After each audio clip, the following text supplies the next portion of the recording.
धन्यवाद आप सभी का।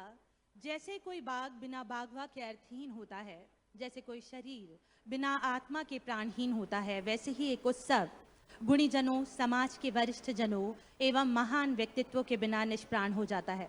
आज मंच पर ऐसे ही विराट व्यक्तित्व उपस्थित हैं जिन्होंने अपनी अभिनव सोच और कुशल नेतृत्व एवं रचनात्मक पहल से इस प्रदेश को ऋणी कर दिया है। यह क्रम है ऐसे ही विजनरीज के स्वागत का। मैं अनुरोध करूंगी श्री राघवेंद्र सिंह जी से, प्रमुख सचिव औद्योगिकी एवं निवेश एवं प्रोत्साहन विभाग, कि वे स्वागत करें हमारे बीच उपस्थित मध्य प्रदेश के मुखिया माननीय मुख्यमंत्री मध्य प्रदेश शासन डॉक्टर मोहन यादव जी का। मैं अनुरोध करूंगी इसी क्रम में कि स्वागत करें श्री प्रहलाद सिंह पटेल जी का, श्री वीडी शर्मा जी का, श्री इंदल सिंह कंसाना जी का, श्री राव उदय प्रताप सिंह जी का, श्री गोविंद सिंह राजपूत जी का, श्री नारायण सिंह कुशवाहा जी का।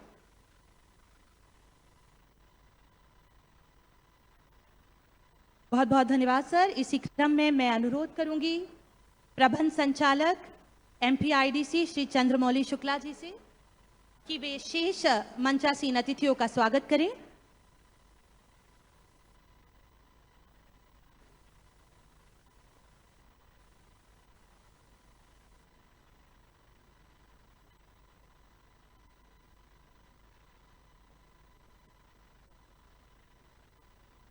मैं क्रम में अनुरोध करूंगी श्री चंद्रमौली शुक्ला जी से, प्रबंध संचालक एमपीआईडीसी, शेष मंचासीन अतिथियों के स्वागत हेतु।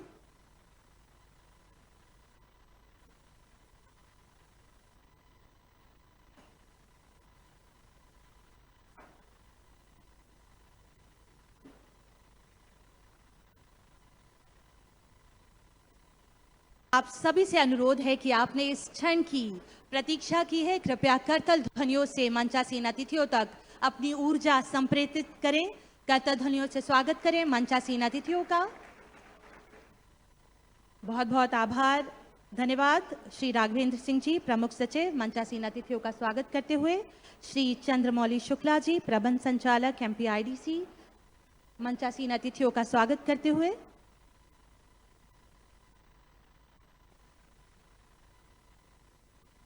इस क्रम में अब मैं अनुरोध करूंगी श्री अनुपम राजन जी से, अपर मुख्य सचिव उद्यानिकी एवं खाद्य प्रसंस्करण, कि वे मंचासीन विभूतियों का शाब्दिक अभिनंदन करें आप सभी की करतल ध्वनियों के साथ।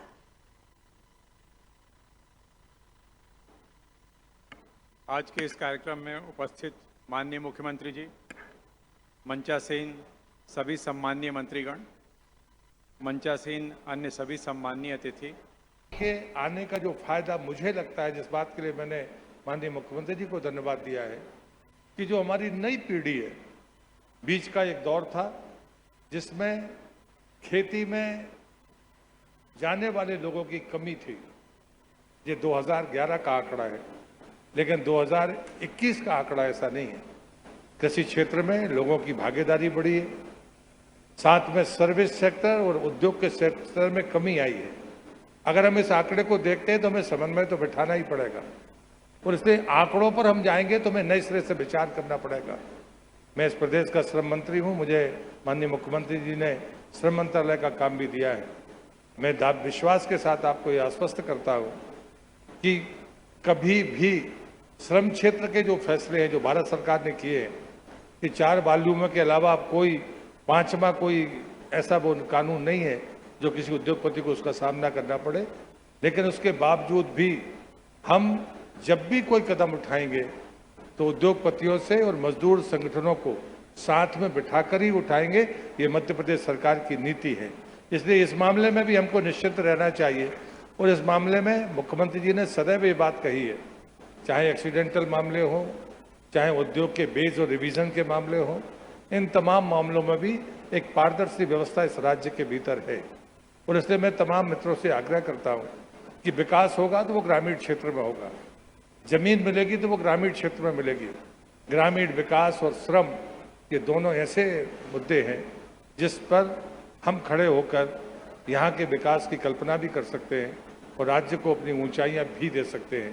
पिछला वर्ष, पूरा वर्ष इंडस्ट्री के लिए समर्पित था। और मैं इस बात के लिए बधाई दूंगा कि कई बार कॉन्क्लेव्स होते थे, लेकिन उसके परिणाम पर हमेशा प्रश्न चिन्ह लगते थे। लेकिन मैं देखता हूं कि जिसका कॉन्क्लेव में हमने भूमि पूजन मुख्यमंत्री जी ने किया, उसका लोकार्पण भी 1 साल में हो सकता है। ये अवसर मध्य प्रदेश की धरती पर है और उसके बारे में मुख्यमंत्री जी अपना आंकड़ा भी बताएंगे, सफलताएं भी आपको बताएंगे। हम पूरे भरोसे के साथ आगे बढ़ने के लिए तत्पर हों, यही निवेदन करता हूं। और मैं फिर से नरसिंहपुर की धरती पर आप सबका स्वागत और अभिनंदन करता हूं कि आप यहाँ निवेश करिए। सुरक्षा और शांति की गारंटी है, आगे विकास की गारंटी है।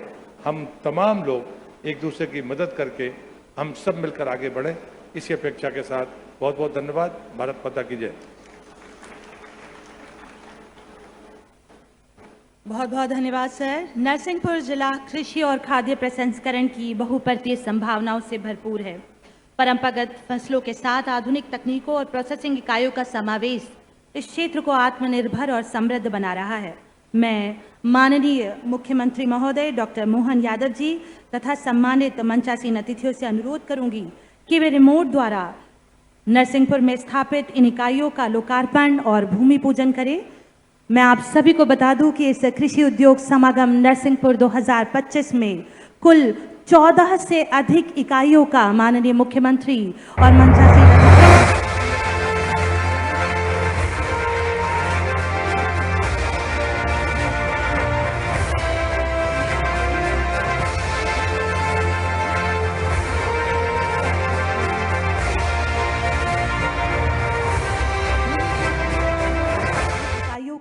जिसमें 474.46 करोड़ रुपए का प्रस्तावित निवेश, साथ ही 600 से अधिक युवाओं को रोजगार प्राप्त होने जा रहा है। बहुत बहुत आभार मंचासीन अतिथियों का।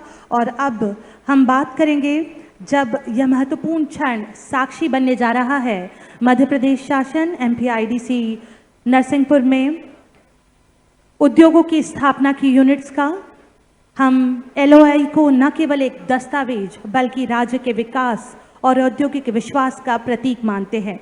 हम इस ऐतिहासिक साझेदारी के लिए नरसिंहपुर के उद्योगपतियों का आभार प्रकट करते हैं। साथ ही माननीय मुख्यमंत्री का भी धन्यवाद करते हैं, जिनकी दूरदर्शिता से ग्लोबल समिट के उपरांत रीजनल समिट और अब फिर ये सेक्टर समिट्स के आयोजनों से लाखों युवाओं के लिए रोजगार के द्वार खुल रहे हैं। मैं मंच पर उपस्थित सम्मानित अतिथियों के साथ मुख्यमंत्री महोदय से अनुरोध करूंगी कि वे आज के इस अद्भुत समागम में लेटर ऑफ इंटेंट प्रदान करें अपने कर कमलों से। इस क्रम में सर्वप्रथम आप सभी की करतल ध्वनियों के साथ मंच पर आमंत्रित हैं श्री गगन राय ji, Mudra CFO, Graintech foods and beverage India private limited एवं sector 7 foods private limited Mohasa Bawai, जिला नर्मदापुरम। इनका 1150 करोड़ से अधिक का निवेश प्रस्तावित है। साथ ही 600 से 30 अधिक युवाओं को रोजगार उपलब्ध कराने जा रहे हैं। आप सभी की करतल ध्वनियों के साथ श्री गगन राय जी। इसी क्रम में मैं मंच पर आमंत्रित कर रही हूं आशय पत्र आवंटन हेतु श्री सृजल जैन जी को, संचालक बड़े बाबा मेटलिक प्राइवेट लिमिटेड ग्राम बिटली, जिला सिवनी। आप 340.80 करोड़ रुपए निवेश प्रस्तावित कर रहे हैं। साथ ही 450 से अधिक युवाओं को रोजगार उपलब्ध कराने का ये यूनिट है। आप सभी की करतल ध्वनियों के साथ मंच पर श्री सृजल जैन जी। इसी क्रम में अब मैं मंच पर आमंत्रित कर रही हूं श्री मयूर जैन जी को, संचालक Shri Gurudev rice industries private limited, सालेठेका, तहसील किरनापुर, जिला बालाघाट। आप 310.08 करोड़ रुपए से भी अधिक का निवेश प्रस्तावित कर रहे हैं। साथ ही 800 से अधिक युवाओं को रोजगार आपकी इस यूनिट से प्राप्त होगा। माननीय मुख्यमंत्री महोदय के कर कमलों से आशय पत्र प्राप्त करते हुए श्री मयूर जैन जी, संचालक Shri Gurudev rice private industries limited. इसी क्रम में अब आप सभी की करतल ध्वनियों के साथ मंच पर आमंत्रित हैं श्री संदीप श्रीवास्तव जी, संचालक विसाख बायोफ्यूल प्राइवेट लिमिटेड, ग्राम खापा, तहसील वारा सिवनी, जिला बालाघाट। आप 210 करोड़ रुपए से अधिक का निवेश, साथ ही 250 से अधिक युवाओं को रोजगार उपलब्ध कराने जा रहे हैं अपनी इस यूनिट से। करतल ध्वनियों के साथ माननीय मुख्यमंत्री महोदय के कर कमलों से आशय पत्र प्राप्त करते हुए श्री संदीप श्रीवास्तव जी। इसी क्रम में मैं मंच पर आमंत्रित कर रही हूँ श्री संजय जैन जी को, संचालक जबलपुर बायोफ्यूल्स बंदरकोला जिला जबलपुर। आप 200 से अधिक करोड़ रुपए का निवेश प्रस्तावित कर रहे हैं, साथ ही 150 से अधिक युवाओं को रोजगार इस यूनिट से प्राप्त होगा। माननीय मुख्यमंत्री महोदय के कर कमलों से आशय पत्र प्राप्त करते हुए माननीय श्री संजय जैन जी, संचालक जबलपुर बायोफ्यूल्स बंदरकोला जिला जबलपुर। और इसी क्रम में अब मंच पर आमंत्रित हैं Shri Rajat Saini ji, project director Govind milk and milk products Badiyakhedi जिला सीहोर। आप 150 करोड़ से अधिक का निवेश प्रस्तावित कर रहे हैं, साथ ही 250 से अधिक युवाओं को रोजगार प्राप्त होगा आपकी इस यूनिट से। बहुत बहुत बधाई आपको श्री रजत सैनी जी। माननीय मुख्यमंत्री महोदय के कर कमलों से आशय पत्र प्राप्त करते हुए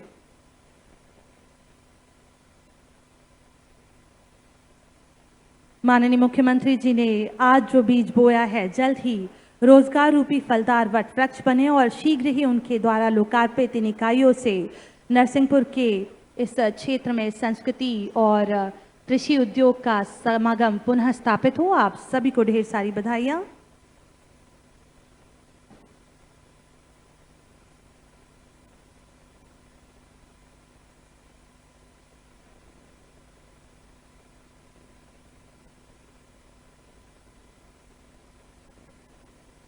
बहुत बहुत बधाई आपको। और अब वो क्षण जिसके लिए आप प्रतीक्षारत थे, जिन्हें सुनने के लिए आप सदैव उत्साहित रहते हैं, जिनका होना ही आपको आश्वासन से भर देता है कि वो मां नर्मदा की गोद में बसे नरसिंहपुर में उपस्थित हैं, तो अवश्य ही आपके लिए अवसर और सुविधाओं दोनों के द्वार खोलेंगे। मैं आप सभी की करतल ध्वनियों के साथ आमंत्रित कर रही हूँ हम सभी के लोकप्रिय माननीय मुख्यमंत्री महोदय डॉक्टर मोहन यादव जी को उद्बोधन हेतु करतल ध्वनियों से स्वागत है। जिस धैर्य के साथ आपने उनकी प्रतीक्षा की है, उसी ऊर्जा के साथ उनका अभिनंदन करें करतल ध्वनियों से आप सभी के सम्मुख।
तो नरसिंहपुर से ये तस्वीरें आपको दिखा रहे हैं। आज कृषि उद्योग समागम इन्वेस्टर्स मीट 2025 का आयोजन किया गया है। इसका शुभारंभ उपराष्ट्रपति जगदीप धनखड़ ने किया है। आपको बता दें, कृषि क्षेत्र में जिस गति से काम हो रहा है उसको लेकर इस इन्वेस्टर्स मीट में चर्चा भी हुई। 3 दिवसीय कृषि उद्योग समागम का शुभारंभ आज उपराष्ट्रपति जगदीप धनखड़ ने किया है। द्वार खोलेंगे। मैं आप सभी की करतल ध्वनियों के साथ आमंत्रित कर रही हूँ हम सभी के लोकप्रिय माननीय मुख्यमंत्री महोदय डॉक्टर मोहन यादव जी को उद्बोधन हेतु करतल ध्वनियों से स्वागत है। जिस धैर्य के साथ आपने उनकी प्रतीक्षा की है, उसी ऊर्जा के साथ उनका अभिनंदन करें करतल ध्वनियों से आप सभी के सम्मुख।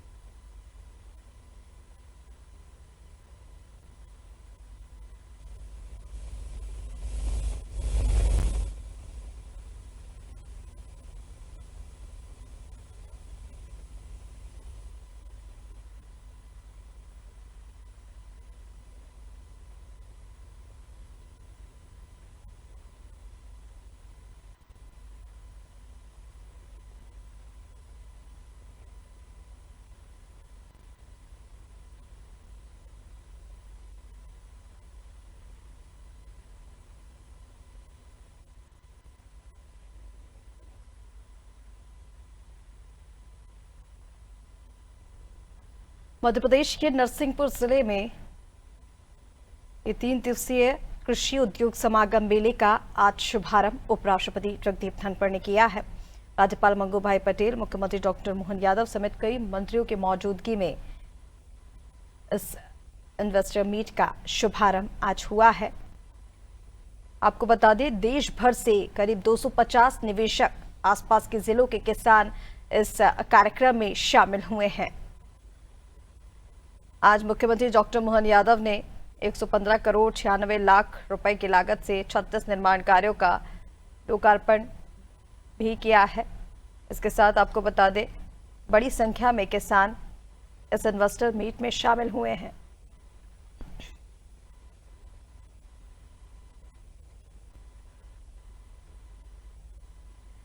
समागम में किसानों और हितग्राहियों को लाने के लिए 325 बसें अधिग्रहित की गई थी, जिससे बड़ी संख्या में किसान इस इन्वेस्टर मीट में पहुंचे हैं। कई विभागों के अमलों के हितग्राहियों को भी जिम्मेदारी इसकी सौंपी गई थी। वाली मानव संग्रहालय का वो अपने आप का अतीत का गौरवशाली पक्ष मानव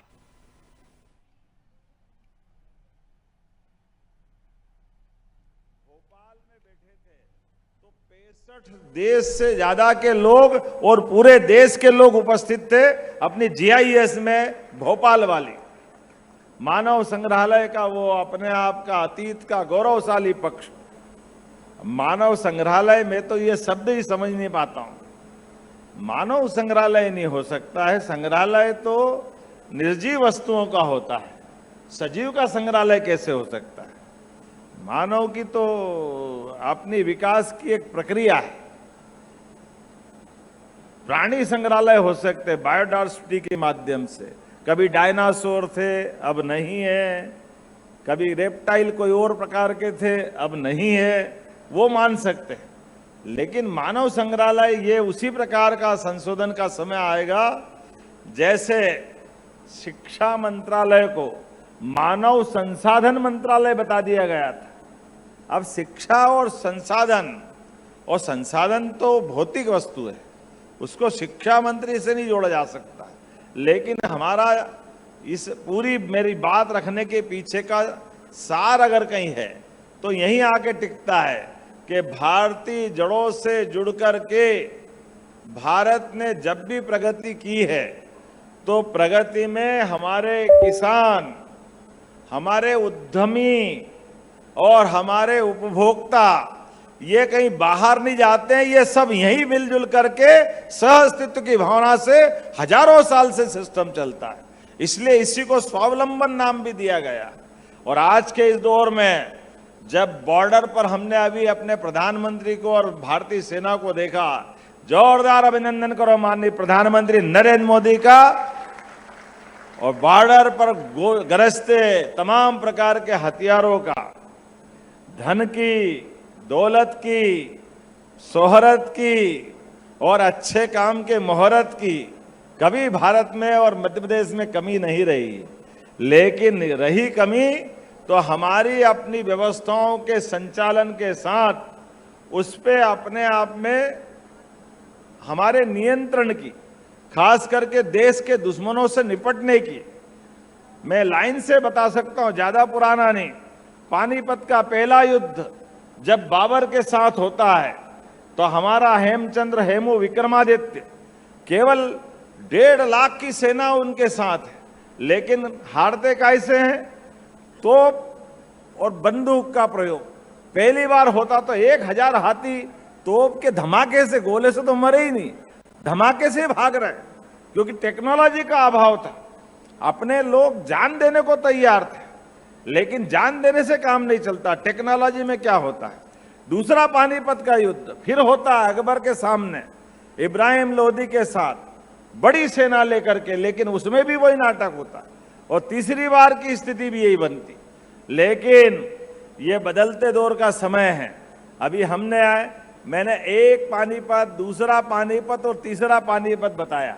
और पानीपत का रिकॉर्ड है कि तीनों रिकॉर्ड में भारत के लोगों को बड़ी संख्या थी, बड़े पैमाने पे अपने व्यवस्था के आधार पे लोग मौजूद थे। लेकिन आपको जानकारी के लिए बता दूं कि धन की कमी भारत में कभी नहीं रही, इसलिए इसको तो सदैव सोने की चिड़िया कहा जाता है। लेकिन चिड़िया का तो चाय जो शिकार कर लेता है, आजकल लायन का जमाना है और हमारे बीच लायन है नरेंद्र मोदी जी। जोरदार अभिनंदन करो अपने गुजरात के गिर शेर। अभी तो संख्या भी बढ़ रही है, हमने देखा सुना है। इसलिए आज बदलते समय में, टेक्नोलॉजी के युग में हमने देखा हमारे आसमान पे ऐसा लग रहा था टीवी खोलो तो दिवाली के फटाके फूट रहे हो ऊपर।